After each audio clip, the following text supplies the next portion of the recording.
اگر اللہ کی محبت چاہیے، اللہ والے بننا چاہتے ہیں، ہماری زندگی کا مقصد ہی یہی ہے، مقصد ہی یہی ہے۔ ہم یہاں کاروبار کرنے نہیں آئے ہیں، یہاں دنیا سجانے ہم نہیں آئے ہیں، یہاں اپنے محلات قائم کرنے ہم نہیں آئے ہیں۔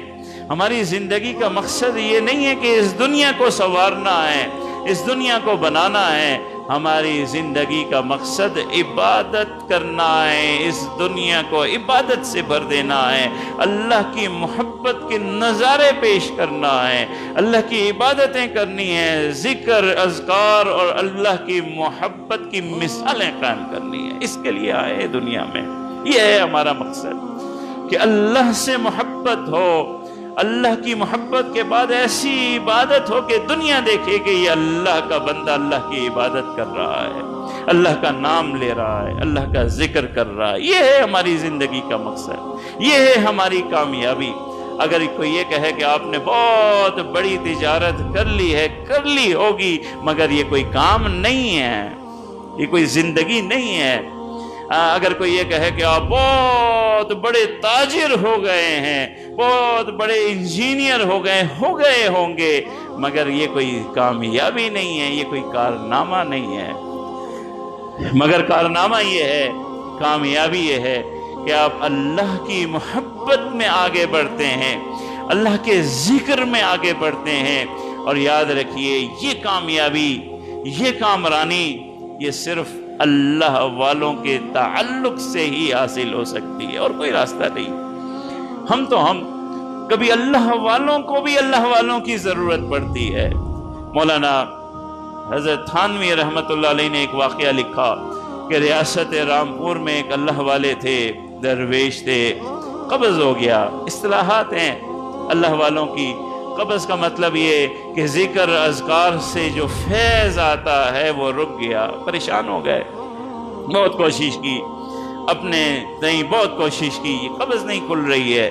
پھر کہا کہ کسی اللہ والے کے پاس جانا ہے۔ پر واقعہ لمبا ہے، تو ہم جیسوں کو تو ہے ہی، مگر اللہ والوں کو بھی اللہ والوں کی ضرورت پڑتی ہے۔ تو یاد رکھیے، اگر اللہ کے ذکر میں آگے بڑھنا ہے، اگر اللہ کی محبت کے راستے طے کرنے ہیں، اگر اللہ والا بننے کی خواہش ہے، تو راستہ وہی ہے جو صحابہ سے لے کر آج تک ہر اللہ والے نے اختیار کیا ہے، اور کوئی راستہ نہیں ہے۔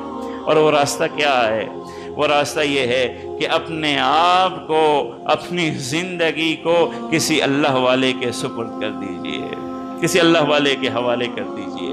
مگر یاد رکھیے، حقیقی اللہ والا، حقیقی اللہ والا، شیطان کے بہکاوے والا نہیں، شیطان نے جو تعبیر کر دی وہ نہیں، اللہ والا، اس کے زندگی حوالے کر دیجئے۔ اور یہ سلسلہ جو ہمارے بر صغیر میں ہے، خانقاہی سلسلہ ہے، اللہ کی بہت بڑی رحمت ہے، بیت کا سلسلہ ہوتا ہے۔ ہم میں سے بہت سے لوگوں کو تو معلوم ہی نہیں کہ یہ راستہ کیا ہے، یہ طریقہ کیا ہے، کس راستوں پہ چلنا ہے۔ ہمارے یہاں یاد رکھیے کہ تصوف اس کو کہا جاتا ہے، اس کے سلسلے ہیں، 4 مشہور سلسلے ہیں۔ ان سلسلوں میں سلسلہ قادریہ ہے، نقشبندیہ ہے۔ ان سلسلوں میں جو اللہ والے ہیں وہ بیعت کرتے ہیں۔ تو پہلی کڑی، پہلا تعلق کسی اللہ والے سے جب جڑتا ہے وہ بیعت کے ذریعے جڑتا ہے۔ اور یہ بھی حضور صلی اللہ علیہ وسلم کے زمانے سے چلا آ رہا ہے۔ صحابہ حضور صلی اللہ علیہ وسلم کے ہاتھ میں ہاتھ دے کر بیعت کیا کرتے تھے کہ ہم نماز پڑھیں گے، ہم ذکر کریں گے، ہم اس بیعت کا سلسلہ وہیں سے چلا آ رہا ہے۔ تو جب آپ کسی اللہ والے سے تعلق جوڑتے ہیں تو پہلا تعلق جو جڑتا ہے وہ بیعت کے ذریعے جڑتا ہے کہ آپ کسی اللہ والے سے بیعت ہو جاتے ہیں۔ جب آپ بیعت ہو جاتے ہیں، یاد رکھیے اس سلسلے کے اندر ساری محنت اور توجہ آپ نے کرنی ہے، آپ نے حاصل کرنا ہے۔